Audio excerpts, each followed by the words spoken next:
Truth Espresso, episode 302. In a world gone bonkers. It is not, generally speaking, unruly, but fires have been started and... Where the culture is a dumpster fire. We're coming for your children. And churches have lost their way. I am really uncomfortable with the story of the crucifixion. It's time to wake up with Truth Espresso. Truth Espresso. Your weekly shot of truth. And now your host, Daniel Minnick.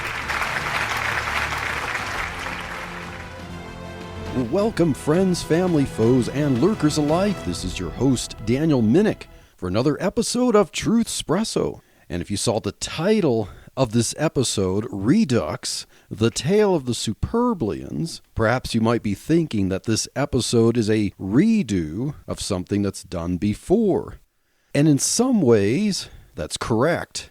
I am going to resurrect for this episode The Tale of the Superblians, which is a kind of a sci-fi satire story, a short story that teaches economics from a Christian perspective, but it involves an alien invasion. And if you haven't listened to those episodes that I did way back toward the end of 2020, I would normally say I would highly recommend that you listen to them, and I still do, but you can listen to all three parts of that combined into one long episode.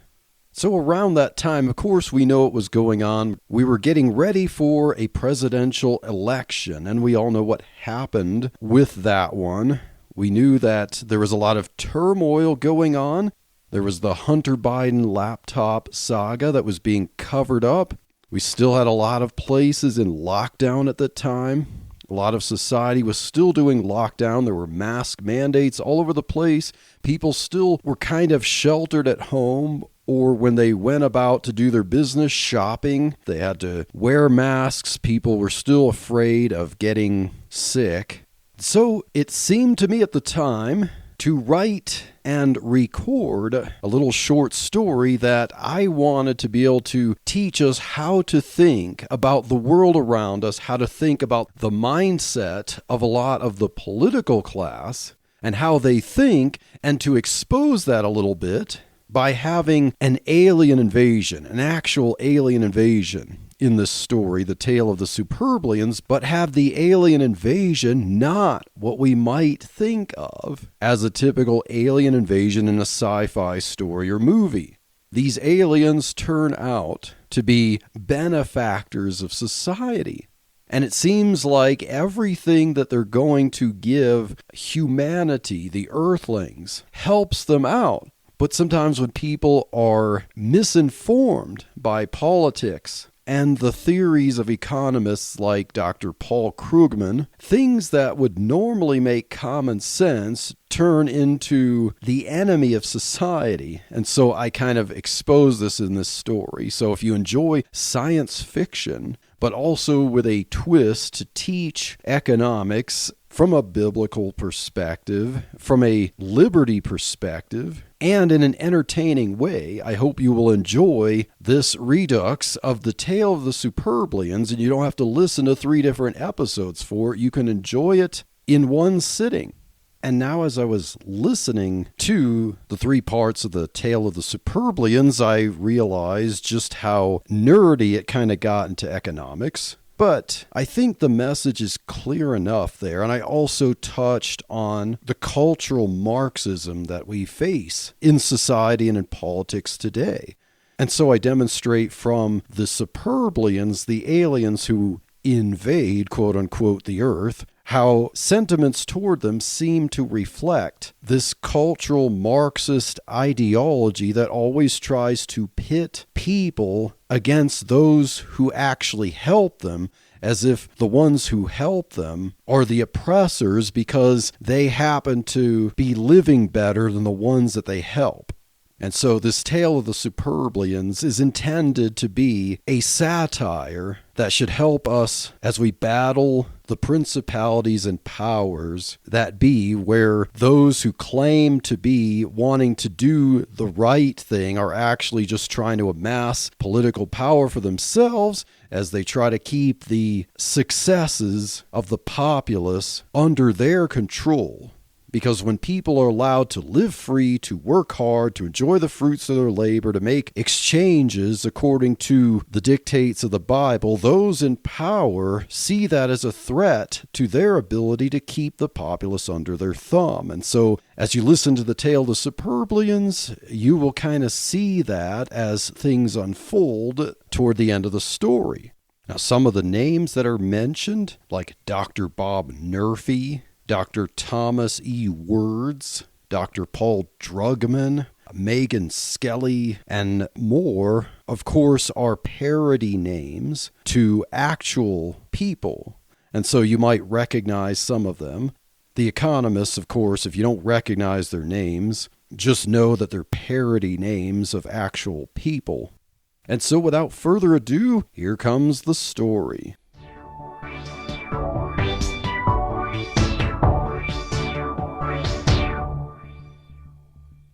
It was a day like any other. In other words, it was an ordinary day. Wait, just exactly what is an ordinary day? I mean, come on, no 2 days are exactly alike. And who gets to define what falls within the window of an ordinary day? Okay, fine. We'll just stick with the ambiguous concept of an ordinary day. On this ordinary day, in the open fields of a small town in the state of Kansas, where everything is extraordinarily ordinary, the most ordinariest of ordinary guys saw something that wasn't ordinary. Well, what extraordinary thing does the most ordinary guy usually see in the open fields of the American Midwest? If you said a UFO, you would be correct. I guess that makes this extraordinary thing not so extraordinary after all. What in tarnation is that thing? Muttered Jake, our ordinary guy. You see, Jake, being a ranch hand, an ordinary guy, had never seen anything like it. But he had heard of other such sightings. Being a reasonable guy, Jake figured there must be a reasonable explanation. His eyes surely were deceiving him. After 10 solid seconds of witnessing a massive rotating technological marvel hovering about 200 feet above the ground and blaring various lights across the sky, Jake peered into the sky as the UFO warped out of sight. Jake massaged his eyes a bit with his knuckles and glared a second time, to no avail. The mysterious craft was gone, as if it had never been. Jake reacted as any responsible Midwestern American would. He stood erect, stiff as a board, trembling and with eyes as wide as saucers. Yes, after 2 minutes of a loosened jaw trance, Jake finally galloped to his car and made a beeline for the police station. He knew that his story would seem far-fetched. Who would believe him? He was the only one visible in that vast open field in rural Kansas to see this amazing spectacle. Of course. Unfortunately, Jake was beyond his opportunity to be on Unsolved Mysteries. Now, if you don't remember or know what Unsolved Mysteries is, you're too young. When Jake entered the police station, he tried to remain calm, but for some reason, the female officer at the desk could read his eyes. It was as if she knew exactly why he was there. "May I help you, sir?" the uniformed woman asked. She seemed ready to respond to the answer. Jake gasped, struggling to fish for his mental dictionary as the situation robbed him of any semblance of intelligent thought. I'm not sure what to say, because I don't know how you will take this. I don't know how to take this either. Let me guess, The officer interrupted, hoping her foresighted sympathy would calm his nerves. you saw something strange hovering in the sky. Am I in the right ballpark? Yes, Jake blurted as he huffed a sigh of relief. How did you know that? Did you see it too? Oh, thank goodness I'm not going mad. No, I didn't. The woman interrupted while maintaining composure. Oh, Jake squeaked as he began to lose hope. Then I could just be a basket case? Here, Beckoned the female officer as she began to lead Jake near a series of office doors. Into one half-opened office doorway she shouted, Matt, another customer for you. As Jake trembled, not understanding what was about to happen. The woman patted his shoulder and retorted, Don't worry, everything's fine. Really, you will see. Those rather ambiguous statements did very little to comfort Jake's uneasiness. Soon, a heavy-set man donning a goatee and another blue uniform inched out the office door. All seemed reasonable as the officer grimaced. Howdy, sir. The name's Matt. Nice to meet you. Officer Matt extended his hand for the friendly gesture. Jake reached to shake his hand and replied, I'm Jake. Am I in any kind of trouble? The jolly policeman chuckled almost as if he were St. Nick himself. Oh, my goodness, no. Let me show you something. Officer Matt lured Jake into his office to show him a montage on his wall. Jake sighed as he encountered an array of articles and blurry photos of what appeared to be UFO sightings. You are not crazy, if that's what you're thinking, reassured the officer. You are one of the few, the proud, the privileged. Jake scowled as his fingers twiddled across the display. He swallowed a bit of relief, then suspected that he merely found another member of the crazy club. I'm not suggesting, counseled Officer Matt, that our little town is being inspected by extraterrestrials. There are plenty of good explanations for what you saw and what these people saw. Most likely, it was some secret government craft looking for an open field, just like the one you were in nearby to test equipment. Jake sighed and stared at Officer Matt like a confused puppy. I wouldn't worry about it, Jake, said Matt, trying to pep-talk the poor soul. We live in an area that is ripe for these kinds of sightings. The middle American breadbasket is the stuff that sci-fi movies are made of. We just learn to live with it. Besides, these things add a little excitement to our otherwise drab lives, wouldn't you agree? Jake smirked and chortled. Yeah, I'm sure you are right. At least I know I'm in good company. Officer Matt guided Jake back to the lobby. We're good, Marcia, said Matt to the woman at the desk as he winked. Officer Marcia forwarded the sentiment to Jake. You good? Yes, I think so, squeaked Jake, entranced in the moment. Unbeknownst to Jake and the overconfident police, the moment had just begun. The aging television anchored to the right corner, adjoining the entrance to the station, blared the local news station around the clock. The hourly weather report with the beloved Dolly Standish abruptly cut short to an anchor attempting to maintain his composure. We interrupt your regularly scheduled program for this breaking news report. An unidentified craft has landed about a quarter mile from City Hall. About a dozen humanoid creatures exited the craft about 5 minutes ago. Police are being dispatched for safety. The president is being informed and armed forces are on their way. As you can see from this distance, the unidentified creatures have a bluish skin and oversized craniums. They seem to be an average of 9 to 10 feet tall. So far, everything else about them compares to the features of our species. No hostile activity has occurred. We will be monitoring this groundbreaking situation until we have a favorable resolution."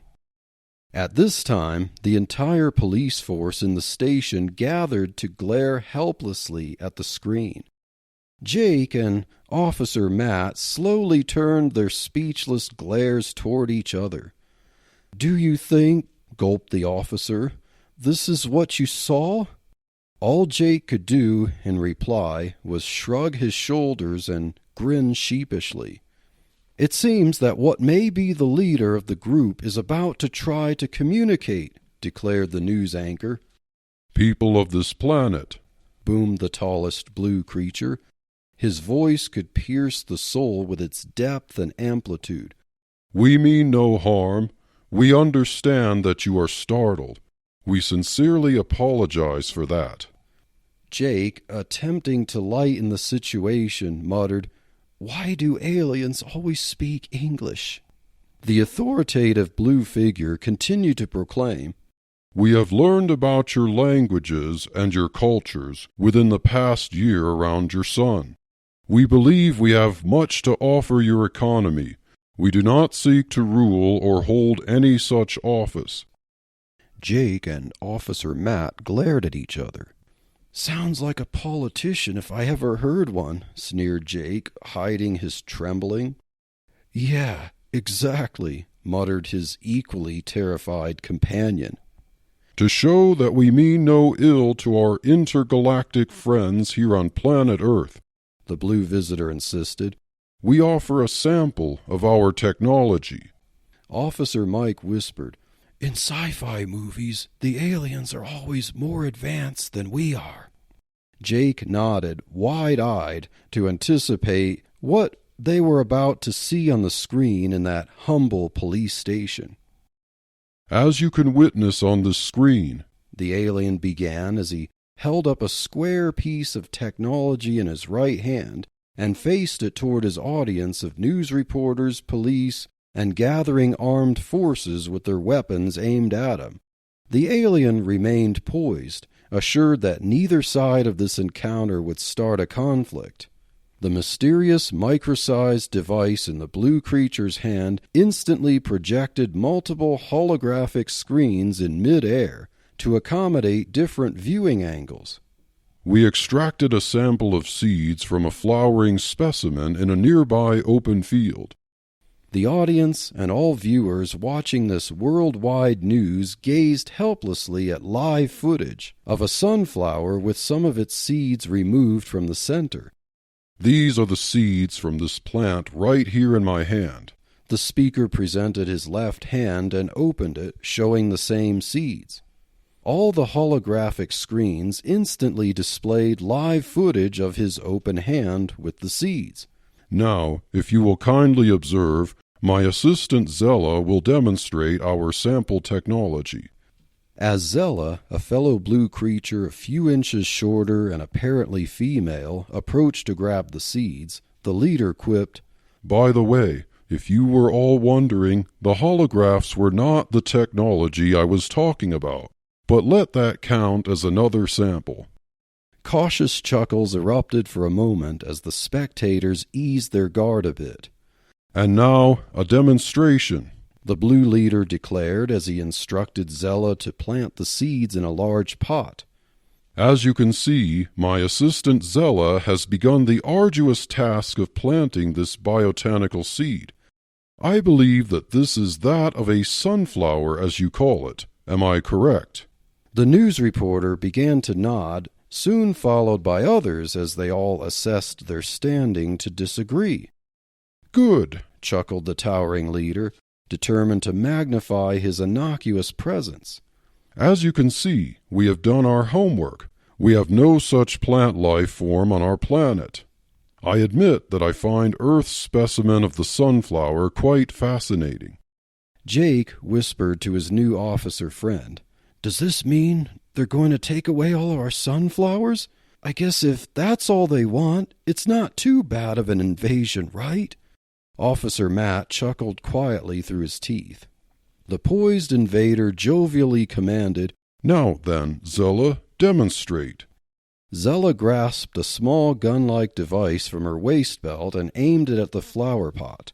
The armed human arsenal immediately reacted and raised their weapons and pointed them at Zella. The leader placed his palm toward Zella to assure her that no danger would take place. He continued to show no hostility or offense from human reactions. The alien commander smiled as he waited for his armed opponents to calm. After 15 seconds of stand down, the alien quipped, "I promise you this is for your benefit. You can continue to react fearfully and lose your only chance to marvel. Or you can share with us this moment of mutual triumph. Your choice." After another 15 seconds, the commanding officer of the human armed forces shifted his stare from the blue creature to his right, then to his left. He nodded to both sides to lower their firearms. Each officer scowled as he or she, one by one, lowered a gun. The alien slightly increased his smile. Somehow, peace spread across the spectators ever so slightly. "You have chosen wisely," affirmed the alien superior. "Now, behold, a foretaste of your destiny." Zella glared for a split second at the helpless humans, then mashed a button on the device. A bright, multicolored series of wavelengths coursed to the pot. The female alien released the button and faced the leader to await any further commands. "Now, if you will grant us patience," the leader directed, "within seconds you will witness a new wonder of modern technology." Officer Mike whispered to his new civilian friend, "Wow, did we luck out? The biggest news of the millennium. An undeniable close encounter of the fourth kind, and all they want from us are sunflowers." Jake snickered while his eyes remained glued to the office screen. The Blue Sovereign lectured, "The soil hides what transpires at the moment. The seed inches under the surface is now germinating. Another 5 seconds will reveal all." On cue, a sprout, as if by proper sunlight, water, and full hibernation, stretched and snaked upward from the surface of the pot. The spectacle were as if a camera had filmed the growth of a sunflower through the whole growing season and sped it up. It was beautiful to behold. Within the span of 1 minute, the sprout climbed to full height and budded. The petals emerged from their green, pre-ripened condition and animated into full bloom. Before all viewers across the globe stood a mature sunflower that began as a seed a mere minute ago. The leader grinned to approve the awestruck spectators as they mumbled among themselves. The trembling news reporter raised his hand, hoping the alien understood the gesture. The Blue Wonder pointed his direction and affirmed, "Yes, sir. You have a question, no doubt." "Yes, sir. Your Majesty," the anchor gulped. The Blue Leader's grin enlarged as he raised his palm to quell the man's stumbling. "My name is Zorg. No need for formalities. And to answer the question you are about to ask, yes, our rapid biogenetic technology affects more plant life than sunflowers." The alien clasped his hands to begin another eager lecture. "The device that Zella wields analyzes the molecular compounds of the plant and calculates its biogenetic needs. It then emits a combination of waves and particles that translate internally into the formula not only for the amount of sunlight, water, and nutrients the plant needs to mature, but also the composition that it needs to grow within the span that you just witnessed. You may now wonder if this engineered sunflower is equal to its slower peers. I assure you that it is very much like any other of its kind that have had months or years to grow." The blue alien, now known as Zorg, paced to the right as he delivered his good news. "To answer your next question, yes, this really does mean the end to world hunger." Zorg paused to let the spectators gather their thoughts and mutter among themselves. Yet, knowing their next question, he interjected, "I'm sure your next thoughts are of reciprocation. The answer is no. We demand no payment. The news anchor asked, "Zorg, sir, our president is on his way. He is our leader and can make proper negotiations with you." Great, approved Zorg with his hands clasped. I will explain our desires more fully when he arrives, but let me put your minds at ease until then. We, the Superblians of the planet Superblia, as we have roughly translated its name into your language, have no intention to subjugate or rule over you or anyone else on this planet. We are a peaceful race who have built up our society, our culture, and our technology through cooperation, integrity, and harmony. We know nothing of violence on our planet, which has afforded us our rapid productivity. Jake, Officer Matt, and Officer Marcia all scowled at each other and shrugged. We are on a mission, continued the friendly Superblian, to improve the livelihoods of all planets inhabited by thoughtful sentient beings. We recognize that not all races are blessed with a history such as ours. This demonstration is but a token of what we will offer in exchange simply for this. We wish only for a pilot sample of Superblians to live among the humanity of Earth. We will integrate our services in your society and in your economy. We will engage gleefully in free exchange with your people. We do not wish a separate colony on Earth. We desire to be your next-door neighbors, to build with you, to eat with you, to celebrate with you, and to share with you. We will facilitate our exchanges using whatever forms of currency you desire. We want our goods and services to be valued freely according to your price system. We wish to celebrate your new life as you celebrate ours. For all intents and purposes, we will be humans among you, but we will not suppress the fruits of our labor any more than we wish you to suppress yours. Together, let's end hunger on Earth and build a better planet. And with these words, communications erupted.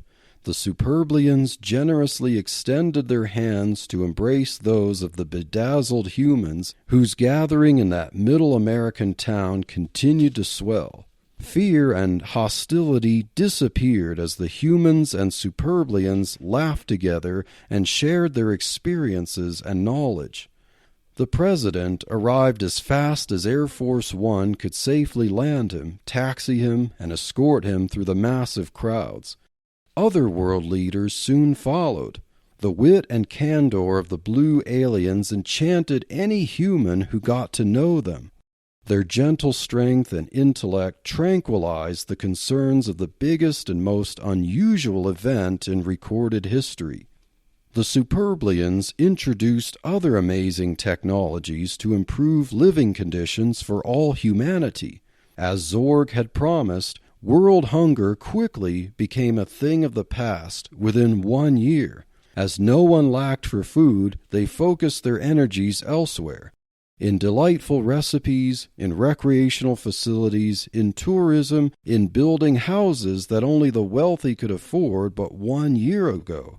The poorest humans could buy their own amazing living accommodations after only 6 months of work. The need for mortgages began to fade away. Sure, hardship and death still existed and remained, but compared to a year ago, these realities were much more tame. The average human lifespan increased by an amazing 20 years. Not only was the measure of poverty very much diminished, but the quality of food increased. Diets were also healthier. Avenues for exercise were much more effective as well as leisurely. More people than ever before found that the purchasing power of their earnings allowed them to save more and retire early. Increased technology and healthcare from the Superblians improved the standard of living of most people with handicaps and serious medical conditions. Some handicaps could be cured while others could be aided with supplemental devices to make a normal life as approachable as possible. Near the end of a year since the Superblians arrived, many on their deathbeds could depart in comfort and style. One strange fact that the humans discovered after getting to know the Superblians is that they held to strong views of both faith and freedom. They always believed in one true God, and they quickly converted to Christianity after studying the societies and history of Earth. Hey, this is my story. Just deal with it. The Superblians strongly practiced charity, but they rejected human forms of government that enforced monopolies. They explained that this was coercion and morally inferior. They never pushed to set up a central bank or a central healthcare system. Yet the technology they introduced to Earth seemed to work wonders with healthcare needs. The Superblians believed in free speech. They held their strong opinions, but believed that freedom would manifest truth. Cordial conversations and debates, rather than top-down propaganda control, were the way to reveal absolute truth. Many humans didn't know how to handle these ideas in the face of clear prosperity. For now, the situation was simply a paradox in the minds of many. I would like to say, and they all lived happily ever after. But we all know that's for fairy tales, not science fiction.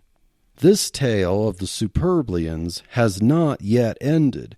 This is part 1. In the next part, we will see how the humans begin to understand their relationship with the Superblians. We will see how the so-called experts and the politicians and the economists handle all the newfound prosperity. In a world full of woke coffee companies, where can you go to get that fresh, hot, caffeinated cup of bliss to start your day without giving your money to help woke causes? That's why Blackout Coffee supports the causes you care about while giving you great coffee. Blackout Coffee works directly with farmers and local cooperatives to provide only the freshest and most flavorful beans for direct trade goodness. Signature blends range from their smooth finish light roast to the brutal awakening dark roast and pitch black espresso dark roast. Blackout Coffee supports traditional American values, military, and first responders. For every bag you buy, Blackout Coffee will send 2 cups of coffee to active duty military members. You can also donate Blackout Coffee care packages directly to active military units from their website. Our men and women in uniform will thank you while they get to enjoy bold, premium coffee that cares for America, and so will you. For non-coffee drinkers or those who enjoy other hot beverages, Blackout Coffee offers an array of comforting loose-leaf teas, from old-fashioned Earl Grey to passion fruit peach black tea. They have everything a tea aficionado is after. Oh, and I can't gloss over their hot cocoa. Decadent flavors from dark chocolate to chocolate peppermint patty to chocolate cherry dump cake and even banana pudding. Perfect when cozying up under a warm blanket. During the summer months, you could just crank up your AC and get out your blanket. Well, you don't really have to do that to enjoy Blackout Coffee's hot cocoa all year round.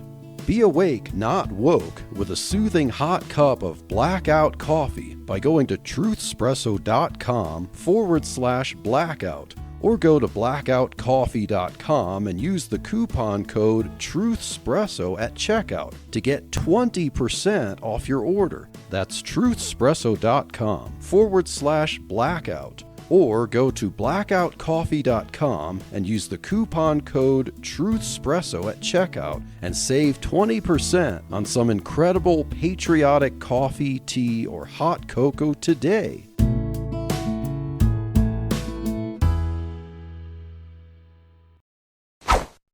And now we pick up our story 1 year after the events that transpired in the previous episode of the Tale of the Superblians.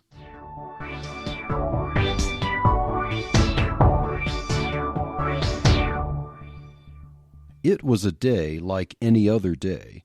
Well, An ordinary day in the life of human and Superblian living together in apparent harmony. True to their word, the Superblians never tried to overthrow any human system of government. No Superblian dreamed of running for public office. The superior alien race simply worked hard for their fellow Superblian and human neighbor alike. Even many humans gradually adapted to the kind of liberty, personal responsibility, generous voluntary charity, and increasing productivity of the Superblians. The Superblians, according to various tests administered by humans, were on average 10 times smarter and 10 times stronger than the best human of either of those categories. But what of this ordinary day? The earth had never been blessed materially as it had been any year prior. Better nutrition, better health, more productive work, better leisure, and better living standards appeared to leave no question in the mind of any ordinary human that things were better and just. This strange alien race that seemed to rescue humanity from its looming problems also renewed cultural interest in the God of the Bible, much to the chagrin of atheist humans who try to focus on the finer points of the aliens' science and technology. But back to our ordinary day. The major media sources for the past year had been tame toward the friendly invaders. Yet the New York Times, of course, dared to break course with conventional news reporting. Dr. Paul Drugman, a frequent contributor to the New York Times, published a controversial article entitled, "Is This Really Prosperity?" Now, Drugman had not changed his views within the last year, and still had been writing articles for the New York Times. His opinions were present, but veiled to those other than his like-minded companions. Drugman closely followed what is called the Keynesian school of economics. His influence virtually disappeared as the freedom-loving aliens gradually changed the thinking of most people indirectly through how they interacted in the economy and improved the lives of everyone, including the poorest humans in the poorest countries. In his column for the New York Times, Drugman asked, "Are we setting ourselves up for the biggest fiscal cliff bar none in human history? By all measures of living standards, humans are doing better than they were last year, but professional economists recognize that depressions can happen when we least expect them. We need to look at other factors besides increased living standards to distinguish between a real sustainable economy and a bubble economy. Several trends concern me as an economist that are telltale signs that we could be on the brink of a crash that would make the Great Depression of the 1930s, the Great Recession following the real estate bubble of the millennium's first decade, and even the COVID-19 pandemic look like Sunday afternoon picnics. One of these is the alarming upward trend in personal and corporate savings. Now, to the untrained economist, this looks like a good thing. More savings means more money to spend, right? But the trained economist recognizes that increased savings is a sign of declining aggregate demand. As more and more people save their extra money because their currency is strengthening, their spending habits will decline. Unless this massive increase in output is coupled with a proportionate increase in consumer spending, the price deflation that we are witnessing now will not happen long before our new living standards start to take their toll on employment. Economists, even in the 20th century, who knew nothing of our level of prosperity, recognized this paradox. A reduced need to spend, coupled with increased savings, would lead to losses in the job market as demand for needed consumer goods decreases. They recognize that overproduction would lead to underconsumption, followed by recession, and then depression. Following this reduced activity and increased unemployment will be the further perception that we all need to tighten our belts. I can see bankruptcies, foreclosures, and poverty looming on the horizon. We are about to be victims of our own success. We have our welcome visitors to thank for this economic roller coaster. I urge central banks around the world to prepare for the worst. Untold levels of fiscal stimulus may be our only hope to fish us out of the coming economic swamp. Jake read this dire headline as it beamed to his uber-cool pocket supercomputer. To Jake, and to many others like him, the economy was obviously much better than it was a year ago. Having been able to pay off his ranch house mortgage by the end of the year was a complete godsend. How could all this prosperity be an illusion? The ranch hand knew that Dr. Drugman's brain could outwit him in a New Dork minute. Certainly, Dr. Drugman was the professional economist. He had to know something to show for his influence. Went Jake's front door. Jake stumbled to the door and cracked it open. There stood his ranch pal, Pete, as if he had seen something in the field. "Why, Pete, something up?" The silent coworker fidgeted for his phone. Retrieving the device from his coat pocket, Pete faced the screen at Jake's face and projected a holographic image an inch from his nose. Jake paced backwards 2 steps to make out what racked his friend's nerves. "Have you read today's breaking article?" beamed the wide-eyed companion in the doorway. "Yeah," blurted Jake as he felt overcome by Pete's sense of alarm. I read it this morning." Pete nodded while maintaining his trance. After about 8 seconds of awkward silence, Pete stammered, "So, what did you think about it?"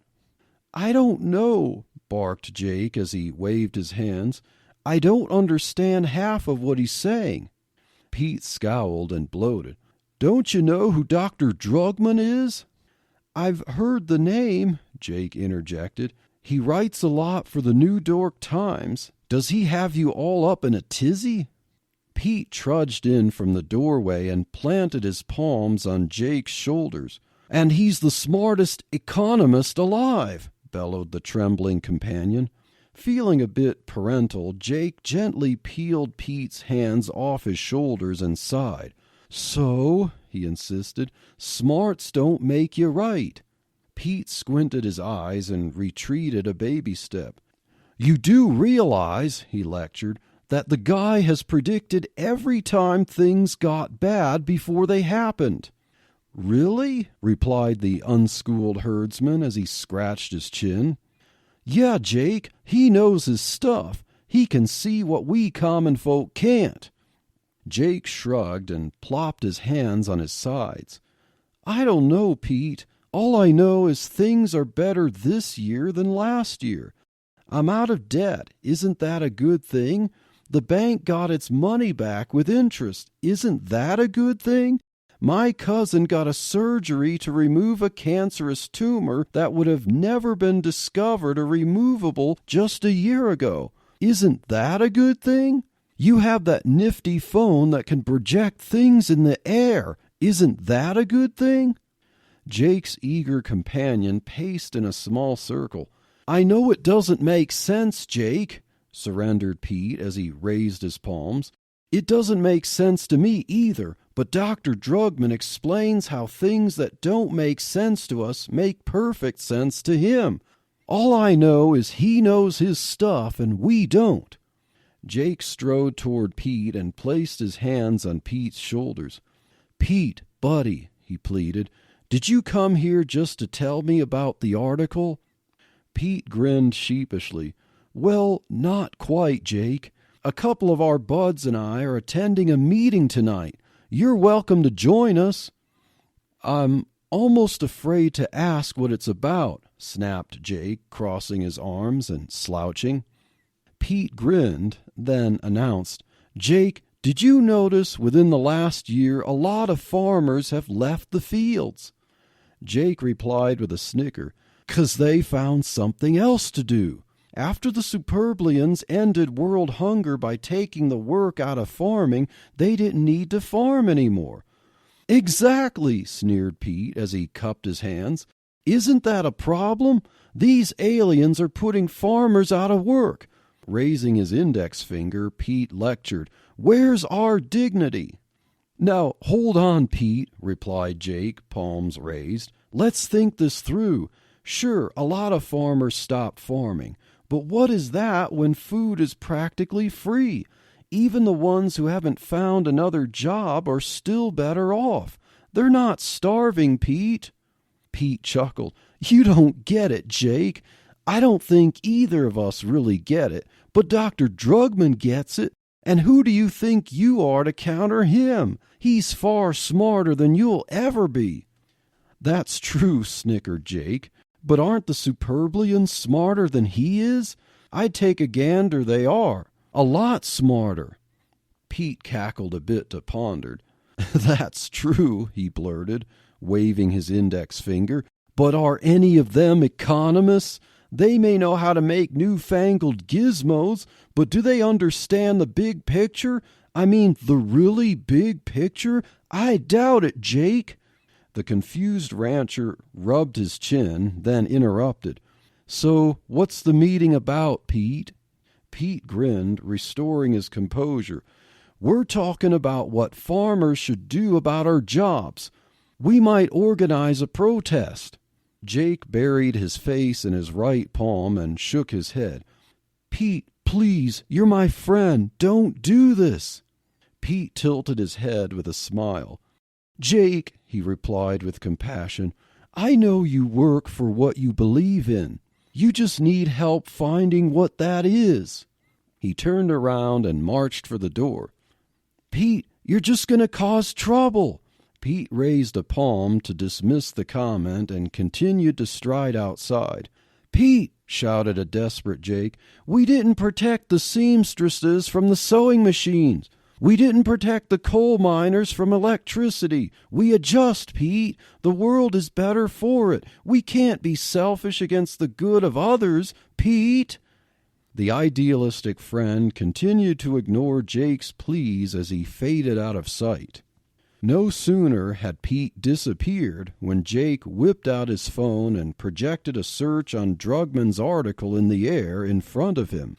Pete skipped the immediate glaring coverage of Drugman's article and noticed the fifth result in the list. It was a video created by a certain Robert P. Nerfy. Jake had never heard of Nerfy before, but he decided to watch. This video was a timely response to Drugman's article published earlier that same day. Jake began to watch the video to see what a possible informed response to the popular Paul Drugman article would entail. It's ironic, claimed Robert Nerfy in the video, that Paul Drugman is complaining now. How often he and his leftist think tank companions used to say that the evil capitalists want to throw your grandmother out in the streets. He claims they stand in the way of solutions to things like world hunger just for their own self-interest. But now we see world hunger eliminated. We see health care improved by leaps and bounds.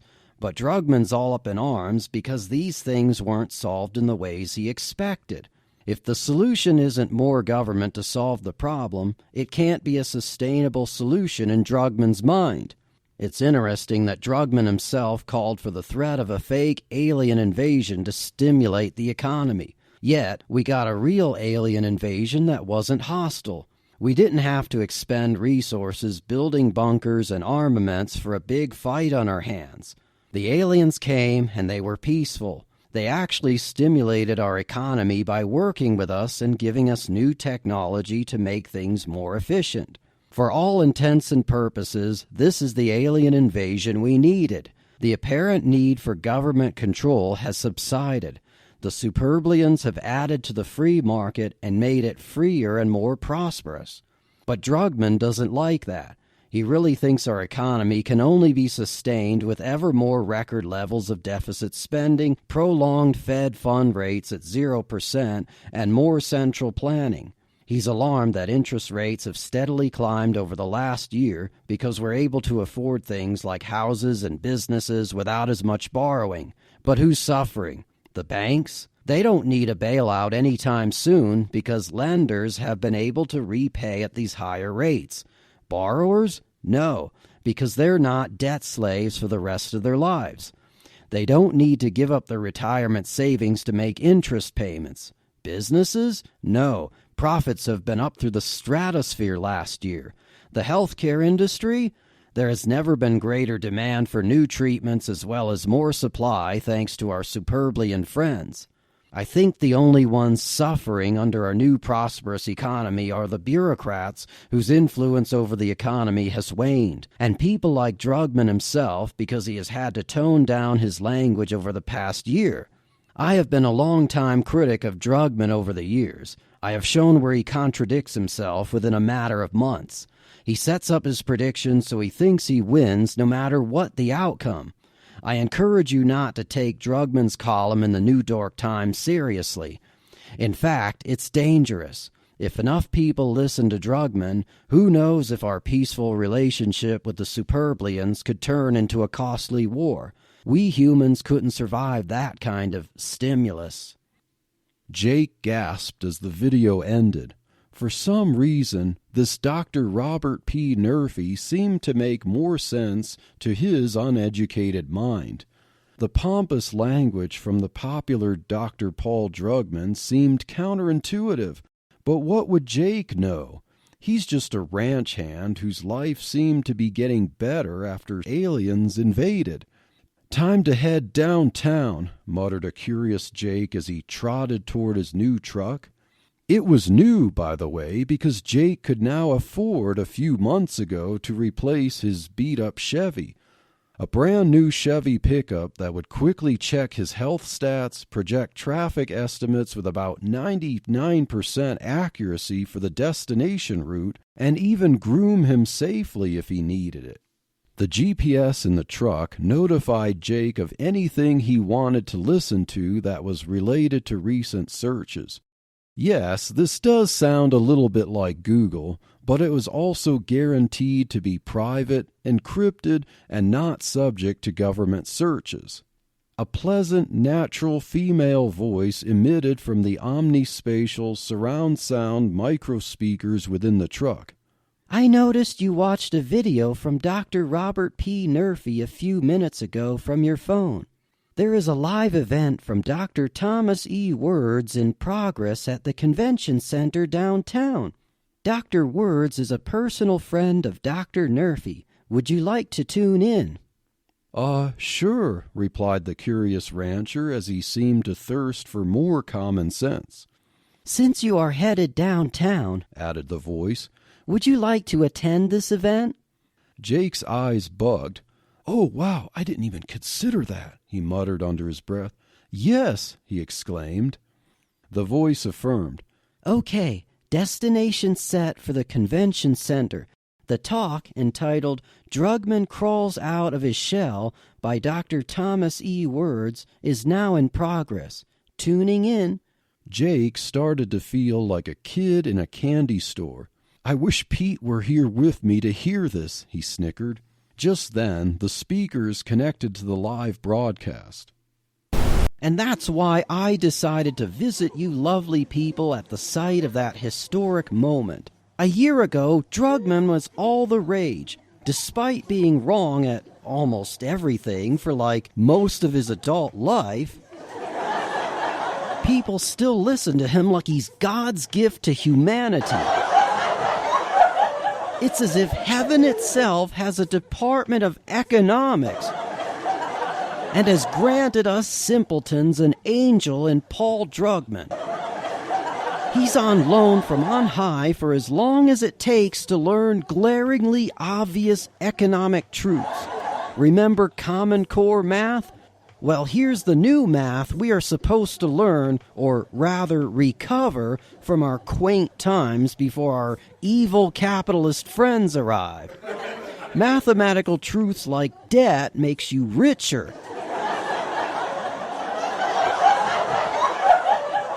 And if we all get into debt together, money will magically rain from the sky. We just have to be patient, okay? It takes a little time for the supposed paradox of savings to shower us with economic karma. Yes, citizen, do your due diligence. Stop that wretched saving. You're killing us all. Jake chuckled and sighed. Who is this guy? Some kind of comedian? The streaming voice of Tom Words continued to bedazzle his audience, and Jake in his truck. Drugman's worried that savings are up to levels we have never seen in recorded history. What Paul Drugman doesn't understand, or pretends not to understand, is that savings are just deferred spending. But savings are a little bit more than that. When you save money, you are planning to spend some or all of it in the future. Keep in mind that word, planning. You are giving some careful thought for how those dollars are used. You want them to be as efficient as possible. And even when we save to splurge later, such as for a fun vacation, we budget that out. But the word budget is like a garlic necklace and a crucifix in the face of Dracula to Paul Drugman. Remember, even our so-called government claims to have a budget. And every year, it's like Armageddon on Capitol Hill over raising the debt ceiling. Every year, it's the same old song and dance. And every year, the government spends far more than it takes in taxes. Why don't we just get rid of the phony budget and save ourselves that annual freak show? But Drugman thinks that neither we nor the government should have a budget. Spending is what drives the economy in the wonderful world of Paul Drugman. Not careful, planned spending by the unwashed masses, mind you, because, citizen, we tend to think differently from our betters in academia. Some of us think it's better to spend less than we earn. How about that foolishness?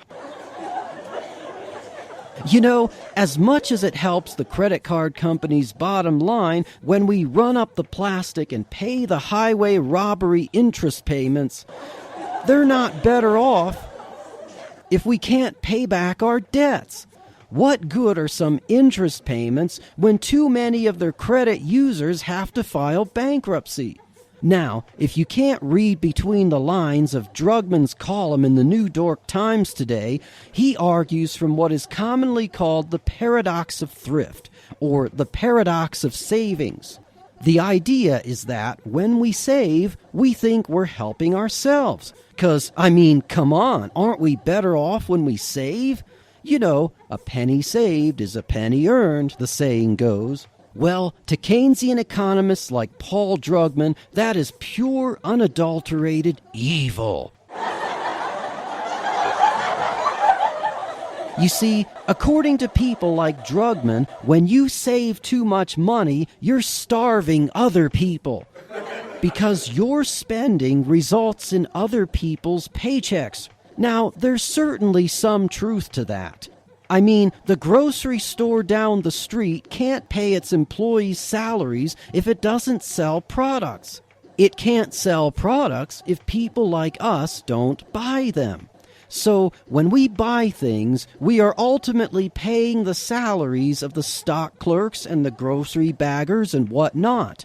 Okay, so there is some truth to that claim. But here's where the theory goes wrong. It turns out it's not actually a paradox, as Drugman and company would have you to believe. It gets the cart before the horse. Although spending results in someone's income, what ultimately has to come first? Spending or income? Well, income, right? You can't spend what you don't first have. You can't spend until you've earned. You can't use gold that you haven't first mined, etc., etc. Here's an example of how the so-called paradox of savings breaks down. Let's say you get into the habit of buying a box of candy bars every week from your local grocer. So every week, without fail, you buy those candy bars, and this money becomes part of the revenue for the store. Are you still with me? The store budgets from its revenue the salaries of the workers, such as that cashier who checks out your candy bars at the counter. Still following me? Okay, now consider that this nasty little habit starts to take a toll on your health. Your doctor tells you that you need to cut your sugar intake for your own good. What's the first thing to go, you might ask? You guessed it, the candy bars. So, what do? For your own good. You stop buying that weekly box of candy bars. Well, what does this mean in the short term? On its face, it means the store is short those candy bar sales. Well, that might cost someone his job, Tom. Where's your heart, Tom, you evil capitalist? Now, wait a minute. Hold on a second. Back up the truck a bit. Sure, there might be a dip in revenue for the store as you shave off that candy addiction. But who's to say you're now going to bury that former candy money 6 feet under and let it rot into fertilizer? Or whatever happens to money stuck in the dirt. No, you might eventually have other uses for that money. For instance, you might take that same money and spend it at that same store and buy some health food. Ooh, that would be bad. And what about the candy bars? Well, maybe some other people would buy them because there are more for others now. Now, as you start to work on your health, maybe you spend some money on a gym membership. You know, those memberships that people brag about but don't really use. So, now you have taken your newfound savings and spent them later elsewhere into the economy. But what if you didn't? Well, those savings are still available for spending in the future. They could be used to invest in a business, as much as some weekly candy bar money could count for an investment. But really, there is no law of physics that says that money you choose not to spend evaporates into the ether. You could even start putting those extra dollars per week into a savings account.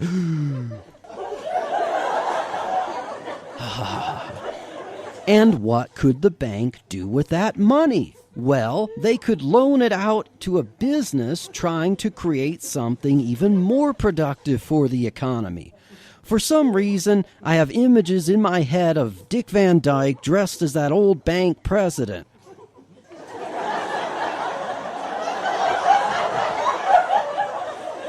You know, the boy's tuppence will rule the world and all.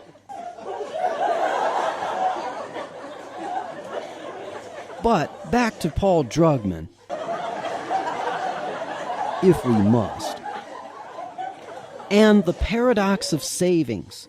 If this so-called paradox were actually a true paradox as Drugman thinks, if it were true, it means any time we take on certain spending habits, we need to sign on the dotted line and commit to doing them for the rest of our lives.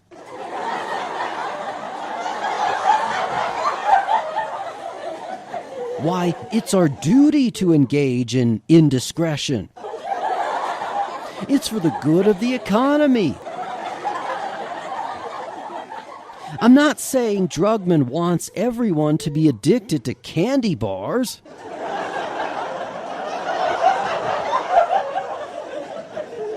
He, like all his Keynesian cohorts, miss what French economist Frederick Bastiat called the seen versus the unseen. This was over 100 years ago, back when there were actually good French economists. What is seen is buying the candy bars. What is unseen is what you would or could use that money for instead of the candy bars. And all the professional economists who write for the New York Times get this wrong. They're so smart that they can reason entirely from what they can see with their own two eyes. They're not like us rubes who like to think about savings and alternate uses of money. You know, the unseen. But I'm here to tell you, don't believe the lies. What Drugman is suggesting in today's article is not only wrong, it's downright dangerous. He was wrong about the housing bubble, he was wrong about the lockdowns and welfare stimulus during that virus pandemic, and he's wrong about our extraterrestrial prosperity. Drugman thought everything was good when the Austrian economists correctly saw and predicted that we were in an unsustainable boom that would inevitably bust. Now, when all the signs point to real prosperity, you know, increased savings, decreased debt, better health, much better wealth, even for the poorest among us, Paul Drugman thinks a crash is coming. Don't believe it. The Superblians have shown the world that freedom works. They're smarter than we are in the best way possible. They know how prosperity happens. They've lived it. They've shown that cooperation improves all our lives.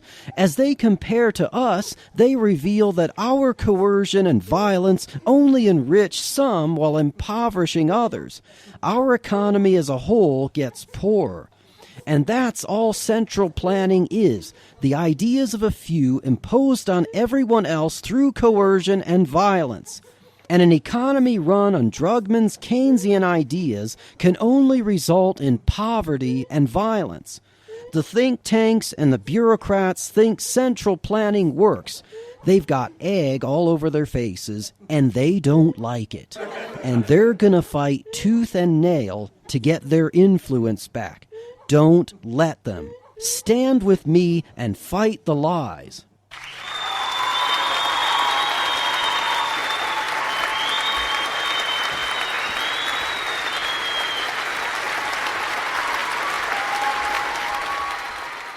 Wow, blurted Jake.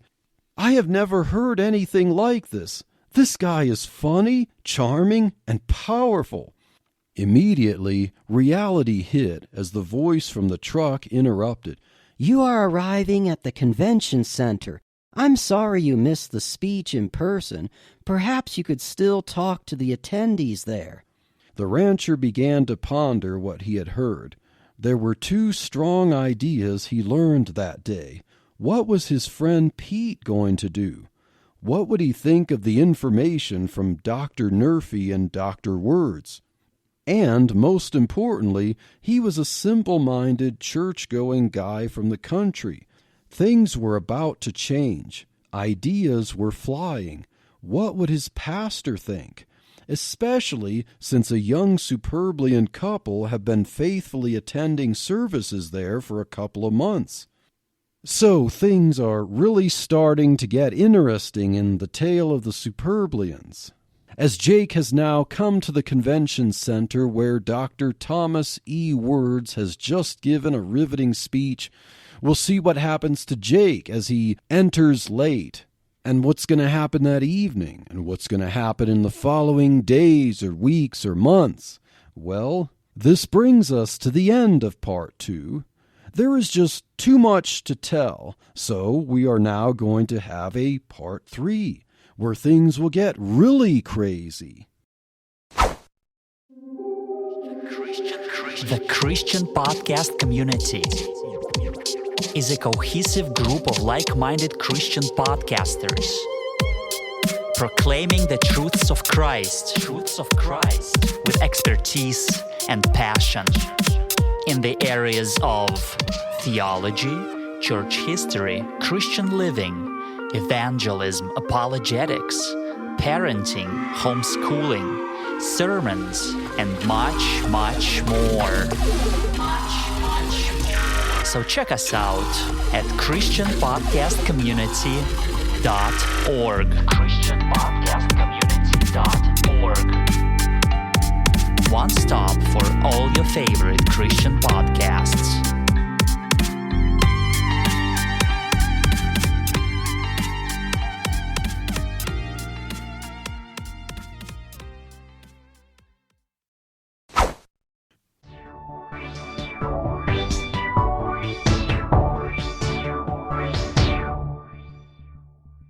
Would you like a little grooming before you leave? Asked the system in Jake's new set of wheels. Jake had just reached for the door to exit his truck. "Oh, goodness, yes, please," replied the fumbling ranch hand. As robotic fixtures combed Jake's hair and straightened the wrinkles in his jersey, Jake pondered what would happen 15 minutes from now. What would the next day hold? How would things differ a year from now? The hoopla of the big thinkers made life mean more to Jake than a simple day's work. "Good luck," the virtual companion saluted as Jake beamed from his vehicle and galloped to the convention center entrance.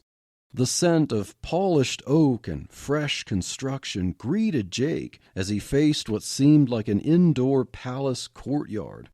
Although with plenty of space to spare, the center lobby brimmed with bustling uptown folk giggling, conducting business, and scanning rooms for conference sessions. "Need help finding anything?"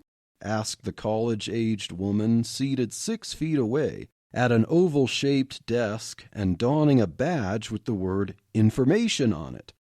Jake stuttered, yes, and blurted with a chuckle, "My truck told me Dr. Thomas E. Words was speaking here." "Okay," chuckled the girl respectfully. "The screen below has the schedule of events, but let me check that for you." The ranch hand gulped, fearing he may have lost his opportunity. "Ah, yes, here it is. It looks like Dr. Words finished about 5 minutes ago. I'm sorry. It looks like you're a little late for that. But his itinerary says that he would stay for a meet and greet for an hour before he has to head to the airport." Jake stammered, Yes, that's fine. The information desk worker giggled, admiring Jake's folksy demeanor. "He's in room 114. Go down the hallway to the right and hook left. You will find 114 on the left side." "Thanks a mite," uttered Jake as he darted away, nearly tripping over his own feet. Outside room 14, several attendees chattered, some delighting in refreshments, with others thumbing through book purchases. Jake peered through the doorway, witnessing a grid of round seating tables. Adjacent to either side, long tables garnished with tasty treats greeted all the visitors. Despite the elegance, a line of attendees drew Jake's attention.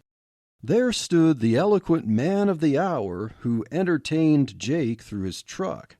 Jake wasted no time dashing for the back of the line.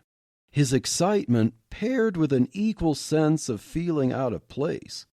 Yet the sheer variety of styles granted him a bit of relief. While dressing appropriate for the surroundings, some wore fancy suits and dresses, while others intentionally mirrored the urban streets. What caught Jake's glance the most was the number of Superblians there. A husband and wife alien couple were laughing with Dr. Woods, while about a dozen others mingled with humans. As Jake waited shyly behind a male human peer in business casual, a Superblian stepped behind him in line. "Greetings, sir," spoke the towering blue youth. He stretched down his hand for the friendly gesture. Hi," Jake squeaked, granting his hand. "Wasn't that awesome?" gloated the intergalactic attendee. "Yeah," replied an eased Jake. "I just got here, but I heard it in my truck." "At least you didn't really miss it," chuckled the alien as he patted Jake's shoulder. "I hope Tom Words can visit Superblia someday. My friends back there would love him." Jake's rural introversion lessened as he felt as if he were among family now. "By the way, my name is Kero, Kero. What's yours?" "Jake." "Well, Jake, other than church, I can't think of a better place to be right now," squawked Jake's new friend. "I think you're right," chuckled Jake. Jake and his new Superblian friend talked about the speech they both heard and what the future may hold for human and Superblian alike. The line seemed to vanish as Jake and Caro learned about each other's experiences. "Well, hey there, are you two related?" thundered a familiar voice in Jake's direction. Dr. Tom Words chuckled, awaiting a comeback. Jake and Caro cranked their necks toward the speaker, startled that they were already next. Well, gasped Jake, I never knew 15 minutes was all it took to add a new member to my family. Caro chortled as he delivered a complimentary smack at Jake's back. The feeling's mutual, pal. "Oh, that's good," roared Tom. "That's why we're here. I mean, when I speak, I intend to make family and friends. When Drugman speaks, he wants everyone to pick a side on the front lines." The three laughed a bit before Tom broke the ice further. "You obviously know my name, but tell me yours. You know, so if I crack a joke at your expense, it can actually be at your expense." Smirking, Jake replied, "I'm Jake, and my friend's name is Caro, Kero." "You got it," quipped Caro. "So, what have you guys got for me?" asked Tom as he planted a hand on Jake's shoulder and stretched the other one up to Caro's. "Yeah, this is all kind of new to me," muttered Jake, shuffling his feet. "I've never learned about all this stuff until today, but it seems like we can't ignore it because of Drugman. I talked to a friend this afternoon who's fallen for that stuff." "Oh my goodness, yes indeed," Tom crowed. "It's like the boring lizard people know how to get their followers through mind control. If the truth makes too much sense, it doesn't work for the lizard people. People are easier to control by things they don't understand." "Yeah," affirmed the young alien. "We don't have Drugman's way of thinking on Superblia. I think I understand it, but I don't see how a planet that starts with Keynesian thinking could produce holographic technology or cure cancer. If your theory can't start an economy, why would we need it to keep it going?" Tom pointed up at the tall youth and blurted, "Exactly." He then collected himself into lecture mode. "You know, Drugman himself has said during a recession that we need to stop arguing about how it happened and focus on what the solution should be. Well, don't we need to know the cause of an illness first before we diagnose the treatment? It would be like a doctor prescribing penicillin for every medical condition, because to Drugman, when all you have is a hammer, then everything is a nail." "That's it right there," hollered Jake as he spread his hands. "That helps me understand the article this morning. It's like Drugman doesn't care about what's really going on. If people are saving money, he thinks it's because they're spending less. Well, I know I'm better off than I was a year ago. My mortgage is paid off. I got a new truck, and I got this cool phone that does things I haven't even tried yet. Now, if I were spending less because I borrowed too much so I can pay back my debts, that's different from me having more wealth and being able to save some money. Why would it be good to get into more debt if the reason somebody's cutting their spending is because they already spent too much? Isn't that the problem?" "Yeah, but you see," remarked Tom, "with Drugman, it's all about aggregates. Aggregate demand, aggregate this, aggregate that. And your individual situation doesn't matter for the whole. In fact, if everyone were individually in that situation, it still wouldn't matter. Drugman thinks we have to separate the whole economy from any and all individual humans and Superblians who make up the whole. If you personally need to cut your spending and pay your debts, that might be good for you, but if enough people start to help themselves, Drugman thinks it will cause depressions that only government can solve.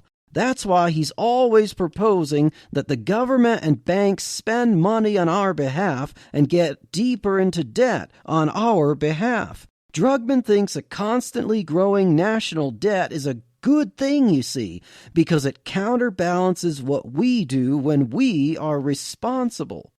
Just then, Tom's phone received a notification. After pausing to check it out, Tom interjected, "Uh-oh, speak of the devil, and here he is. It looks like we're all going to hear from old Drugman himself. There's a live newscast interviewing him and one of your folk." Tom glanced at Caro and then announced, "Attention, everyone. If I could entertain you for a few minutes, you may have an alert on your phone, as I have, that the object of tonight's little talk, the esteemed Dr. Paul Drugman himself, is being interviewed as we speak. If you would like to put your thinking caps on with me, I'll just project that up for us now." Dr. Words held up his phone and pressed the button to project holographic screens around the room. The live video feed featured a popular anchor by the name of Megan Skelly, with Paul Drugman to the left and a middle-aged Superblian to the right. "And as we are all aware," Skelly announced in the video feed, "Dr. Drugman's article for the New York Times entitled, 'Is This Prosperity?' has quickly become the talk around the world today. To discuss Dr. Drugman's piece, the author himself, Paul Drugman, and a Superblian by the name of Gorsan, please let me know if I am pronouncing that right." The Superblian nodded and affirmed. Gorsan. "Thank you," contributed the anchor. "Gorsan, our Superblian guest, disagrees with the article. Why, after a year of record growth and improvement, did you write this article warning us that bad days may be ahead, Dr. Drugman?" "Well, first off," began Drugman, leaning forward and straightening his tie, "I want to be clear that I have full deference to my guest and all Superblians, as all humans on this planet should. My piece in no way discounts the astonishing contributions our new friends have given us this last year. Gorsan, I want to say your wonderful society has taught us all incredible lessons, and we will forever be in your debt." "Thank you," replied Gorsan with a polite nod. "So, just to be clear," interjected Drugman while clearing his throat, "I was only writing as an economist who observes patterns in the economy. One such pattern economists see is that every recession on record is accompanied by increases in personal savings and reductions in spending habits. You know, maybe we can't afford that vacation to Maui after all. Sure, that all seems harmless, but cuts in discretionary spending for frills leads to unemployment in those sectors, which leads to cuts in other areas. It's kind of like a snowball effect. I'm just saying that I've been looking at charts of savings rates in first and second world countries around the world, and the trend has been skyrocketing. Now, we might think that's a good thing because we're more prosperous and we have more money to spend and our dollars and other currencies are going much further. But if our aggregate savings don't come with proportionate increases in aggregate spending, my thought is we could be on the verge of the biggest economic downturn in world history." Skelly winced a bit. Attempting to collect her cool, she turned to face the alien. "Now, Gorsan, our Superblian guest, thinks this morning's article misses the mark. Gorsan, sir, as a Superblian, you obviously have a stake in this. Why do you disagree with Drugman's conclusions?" "First," declared the seasoned alien, "I recognize the article intends no animosity nor disrespect to my people. No offense taken.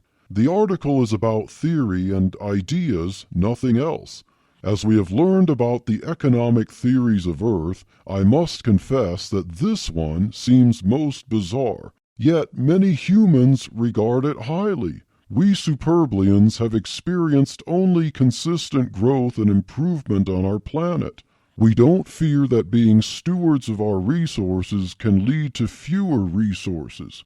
If overspending makes resources scarce, it makes no sense to us that the solution is even more spending. How can spending A deplete resources while spending B adds resources?" Dr. Words and the audience in the convention room applauded. "Brilliant!" shouted Tom. The anchor woman replied, Thank you, Gorson, our Superblian guest. Those are some interesting thoughts. So, Dr. Drugman, what do you think? If the Superblians who generously gave us some of their technology don't experience the kind of depression your theory expresses in the article, why should we believe your warning? Aren't we just experiencing sustainable growth even with those extra savings? Drugman sedated his unease, collected his nerve, and quipped, Well, I would like to say that I'm not going to argue with my colleague here over his own experience back home. It may very well be that Superbly is immune to the economic slumps we observe on Earth. Since they're obviously smarter than we are, perhaps they just so happen to do the right thing at the right time naturally to ward off any threat of a recession. I fully respect our friends here for it. The unfortunate reality is that we humans are not immune to destructive herd mentalities. We do need various forms of stimulus when we pull back our spending. I am merely suggesting the same solutions we have always applied in recent history when we are faced with the same problems we have seen before, namely an alarming rate of global savings that can indicate a global recession. I wish to point out, interjected Gorson, Dr. Drugman's theory doesn't distinguish between savings due to increased efficiency and savings as a response to prior inefficiency. How are they the same? How would you know economic growth if savings could never rise? The way I understand, as an economy grows, efficiency increases savings. This is a sign that life is now better. That's how Superblia was able to develop much of its technology. Efficiency. Efficiency means savings. Savings mean investment. Investment means more efficiency. That's the only cycle we know. From what I observe, your government creates problems by inefficiency, then thinks more inefficiency will correct the problems from the prior inefficiency. In every direction, Jake witnessed an eruption of cheers. Jake soon convinced his introverted self to join in the cheers. Ms. Skelly, wide-eyed at the exchange she was now responsible for moderating, shifted her glare to the popular economist.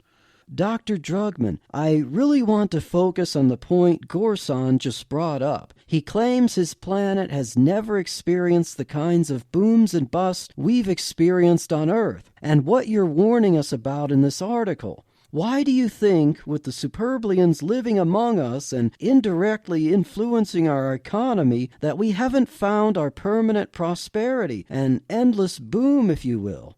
Like I said earlier, lectured the professional idealist, I am not about to discount the claims of our friend here. The economic rules we humans experience may very well not apply to the Superblians. That's wonderful, but we humans obviously still exist.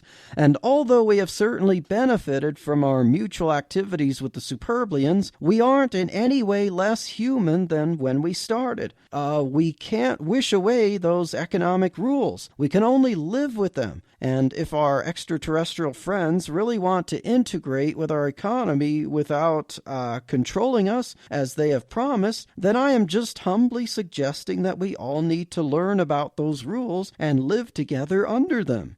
There are certain activities like decreased aggregate demand that, quite frankly, could lead to some pretty hefty downward spirals, and fiscal and monetary stimulus, we have found, are often needed to counterbalance the effects. It was fiscal and monetary stimulus that got us out of the housing slump. It was the same thing that tided us over to get us out of the pandemic. I am merely suggesting, as somebody who studies trends and proposes solutions, that the signs are pointing that direction again. Utterances of boo and no filled the conference room. Dr. Words face-palmed and muttered, "Paul, what are you doing to us, man?" As if eyes could not hold wider, the interviewer proved the world wrong. She turned to the Superblian and squeaked out, Gorson, your thoughts, sir?" The alien, as the calmest visible participant in the event, replied, Miss Skelly, I continue to hold the position I uttered earlier. Nothing the professor has said convinces me otherwise. It is true that we have promised to integrate and cooperate, never to interfere or control. We commit to living among humans and sharing our blessings in charity and enterprise. With our ideas, we offer them only as opinion and nothing else. And my opinion is that human and Superblian alike are best suited if we avoid the proposals the professor has made. All right, you heard it here, began the anchor to conclude the panel. Tom pressed a button on his phone to cut the stream. The conference room walls echoed once again with chatter about the gripping video. Well, barked Tom, things like this tempt me to march right over to my friend Bob Murphy and restart our Contra Drugman podcast together again. Tom apologized that his flight could not accommodate earth-shattering events and granted his audience a good evening. More than ever, Jake wished Pete could have been there to hear the other side, one that seemed to make much more sense to Jake. Having arrived back home late that evening, Jake prepared to encounter Pete the next morning and share a video of the epic speech he heard. Unfortunately for Jake, Pete dismissed all remarks. Pete dug his heels even deeper into his cause after joining a group of farmers to protest with them. In fact, for Pete, so-called fiscal stimulus was just what the doctor ordered. Dr. Drugman, that is. It could subsidize the lack of aggregate demand for farming until enough farmers could find suitable employment. Government make-work jobs for farmers could be the bridge until the industry recovered due to technological improvements. After all, justice hung in the balance. But it wasn't simply justice. It was a solution to bring the country toward full employment, which, after all, meant a healthy economy. A week after the Drugman article began to stir household conversations across the world, self-proclaimed Democratic Socialist Senator Bernie Sanders proposed a $10 trillion tax bill, arguing that our society can no longer bear the burden of this level of inequality. Although we are grateful to our alien friends for what they have given us, we hope they recognize that all human beings deserve fair and equal treatment. But inequality in this country is higher than it has ever been in history, much higher. The 1% now has more wealth than ever, and they are exploiting the poorest Americans. They are squandering a growing economy for themselves at the expense of the poor and middle class. We now have a class of trillionaires in this country, while the poorest Americans only have one house and aren't getting ahead. What good is free food when that's all you have? Sure, you can live, but what kind of life is it when trillionaires take everything else away from you? Therefore, I propose a progressive wealth tax at a modest 50% of all wealth saved after applicable taxes on income and corporate earnings. Never before have the billionaires and trillionaires been able to afford such a tax, and never before could such a tax go a long way to ending inequality in America. Representative Alexandria Ocasio-Cortez introduced a similar bill in the House of Representatives. Both the House and the Senate hotly debated the merits of their own versions of the bill. The self-proclaimed conservatives in each house expressed their outrage at such highway robbery. They put their foot down and demanded that the bill confiscate no more than 40%. And increased to 50% gradually over 10 years. They also fought tooth and nail to slash the bill down to a modest $8 trillion and include pork barrel spending for the Pentagon. Senate Majority Leader Mitch McConnell offered the compromise version of the bill at $9 trillion with a wealth tax at 45% to be phased into 50% over 5 years. The plucky legislators finally passed the bill into law after deliberating over it for a grueling 3 days.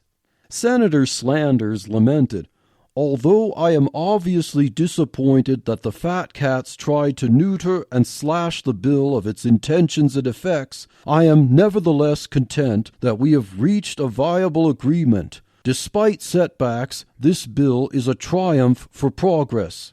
A month after the bill became law as the Fairness Tax Act, it didn't alleviate the bad vibes many humans were garnering toward the cooperative Superblian race. The tax bill promoted the spectacle of punishing evil rich humans and Superblians alike. However, since the aliens were uniquely smarter and stronger than the humans, free enterprise had led them naturally to be top earners. The aliens found themselves perpetually on Santa's naughty list. The bill also included a raise in the minimum wage to $30 an hour, available to any state and subsidized by the federal government. Each state had to cooperate by enforcing the federal wealth tax to collect the minimum wage funding, of course. Although the Superblians were smart, they were no experts of human sentiment. They continued to be shocked, amazed, and confused as resentment toward them increased while they were also paying higher taxes. They were also responsible for the greatest acts of voluntary charity that would save the lives of millions of humans around the world. Yet, strangely enough, the fact that the Superblians earned or possessed more wealth than most humans could only earn them the stigma of greedy capitalists. Many Superblians, ever earnest to maintain human favor, decided to transfer ownership of some of their enterprises to human leaders and labor more closely with humans in lower-skilled jobs. Strangely, humans were shifting their praise toward the minimum wage jobs as the backbone of society, yet the employers who made those jobs available could only earn disdain. Why should we offer our highest skills and labor in exchange for animosity, they thought. Since the humans value these lower-earning jobs, they may value us more if we contribute our services there. Initially, the public did cheer the move of many Superblians to the honorable minimum wage sector. According to Senator Slanders himself, "Our Superblian friends are starting to see the light. They have much to offer Earth by working among us, not over us." For the hapless Superblians, the new social merit proved to be short-lived. What do you think happens when a bunch of aliens who are taller, smarter, and stronger than humans pour into the low-skilled jobs? Well, just like any job, those who excel tend to get preferential treatment. After all, output depends on input. The well-intentioned maneuver only led to further backlash. Superblian influx into minimum wage jobs made fewer of these jobs available to humans who needed them. Joining the farmers and other groups priced out of their steady labor, workers' unions took to the streets with pickets and signs. "Jobs for humans," shouted the flustered protesters. "Traitors," bore some signs directed toward human employers who preferred to hire alien workers. "Where's your humanity?" many shouted outside the doors of corporate headquarters. Others more mildly expressed that justice and equality meant giving humans and Superblians the same opportunity for jobs regardless of their capabilities. But what business wanting to be productive would purposefully undercut their own productivity by an estimated 90% to hire a human over a Superblian? I mean, you might as well hire a Chihuahua and call it charity. Some of the bolder voices on the streets decried corporate fascism for the inequalities. Some wealthy Superblians tried to restore positive human opinion by announcing generous voluntary donations to healthcare and disaster relief organizations. But the lobbyists and protesters weren't interested in voluntary anything. Income mattered. Position mattered. The Superblians still held proportionately better jobs. Wealth mattered. Perhaps some wealth could be excused if the Superblians voiced their commitment to political causes of equality at all costs. But how could the Superblians pretend to support causes they believed were flawed and destructive? Protests progressed to vandalism and riots. Superblians tried to explain what they believed to be true, but many human minds were simply not open. Perception guided interpretation. Reasoned discussion was an excuse to cover up oppression and inequality. Only Jake and the grassroots cadre of freedom lovers seemed to see through the fog of hostility. What could the disenfranchised Superblians do? Now, nearly a year after an article in the New York Times stemmed the tide of public opinion, the aliens found themselves unable to overcome an awful caricature. Zorg was a fearless but beloved leader and wise father figure to the alien sample on Earth. He arranged a holographic meeting with his kin to determine the fate of their accommodations on Earth. The next day, July 25th to be exact, Zorg met with the United Nations. He grieved that his race improved the Earth, but missed the mark for the human heart. Each president, prime minister, and king unanimously agreed to grant the Superblians a peaceful exit from the planet. Each verbally expressed their sorrow that their blue friends felt unwelcome. Yet, in the depths of their heart, they eagerly seemed to await the event like scavengers circling dead flesh. 1 week was enough time for the Superblian population to gather everything they deemed their property. Yet they generously gave up more than a reasonable share. Many humans callously accepted the charity as if the wealth of the Superblians demanded that they give it. Back to the site of the original sighting, in that open field in rural Kansas, stood Jake to wish his new friends goodbye. Zorg announced their departure as such. My friends on Earth, our experiment comes to an end. By all our studies, we believe this planet could be our second home. We saw all our lives together improve. These 2 years around your sun have shown us ups and downs. We wish we understood where we went wrong. Perhaps our God intended we live on separate planets. We wish only for your prosperity as we covet your well wishes to us. And with that, we bid you farewell. Jake whimpered as he hugged his friend Caro one last time. Glaring at the spectacle, Pete stood several yards away. Brushing a tear from his eye, the opinionated rancher friend convinced himself that separation would ultimately be best for both sides. The crowd of tens of thousands watched their close encounter of the fourth kind disappear into the sky. For the size of the gathered humans gracing the scene, one could almost hear a pin fall into the grass for the next 5 minutes. The last 2 years now felt like a dream as the inhabitants of Earth stumbled like mindless sheep trying to figure out what normal would now be. All prepared their hearts for change, and change there was. Firms once under guidance from wise Superblians went bankrupt. Shrewd investors bought them for pennies on the dollar, but their operations and profitability were never quite the same. Even the smartest humans could not fill the knowledge gap for how to run the technology and miracle cures the aliens introduced. Once the marvelous devices broke, no repair service could renew them. Governments around the world demanded citizens turn over their working extraterrestrial remnants, lest their loyalties change, of course. Living standards slowly tapered back to the levels they were 2 years ago.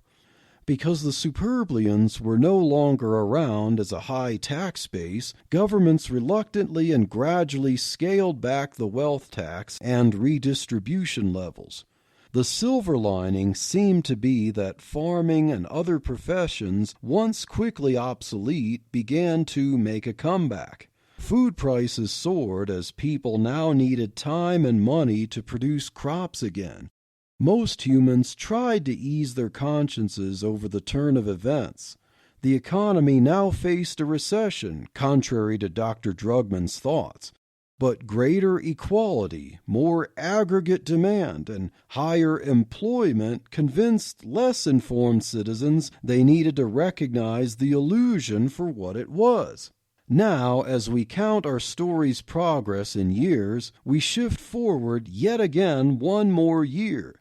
We now arrive at an ordinary day, 1 year since the Superblians bid their farewell. Jake rolled up his sleeves for an ordinary day of ordinary work on his ordinary ranch. Before the sweat began as Jake bent down to tend some hay, he witnessed a shadow on the grass coming from his right. He lifted his eyes to see a familiar face, wide-eyed as once before. "Why, Pete!" our protagonist gasped as he positioned himself erect. "What's up?" Pete stood as if he had seen a UFO before it was normal, his pupils dilated unnaturally. "Whoa, Pete, are you okay? What's got your gander?" Pete fidgeted his fingers because words failed him. After 10 seconds, he managed to crack through. The raspy words sounded something like this. Jake, did we just make a huge mistake?"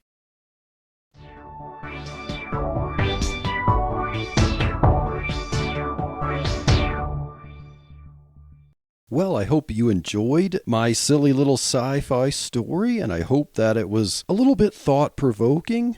And I will just leave us with 2 verses from Scripture.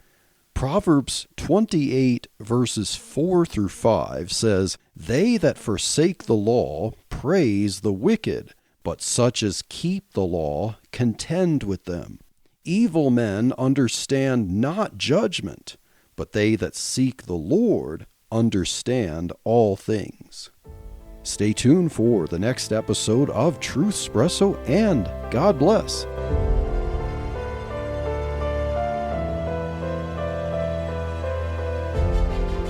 Thank you for listening to this episode of Truth Espresso. Be sure to subscribe and rate it on your favorite podcast app. Truth Espresso is a member of the Christian podcast community. Check out other great faith-building shows at christianpodcastcommunity.org.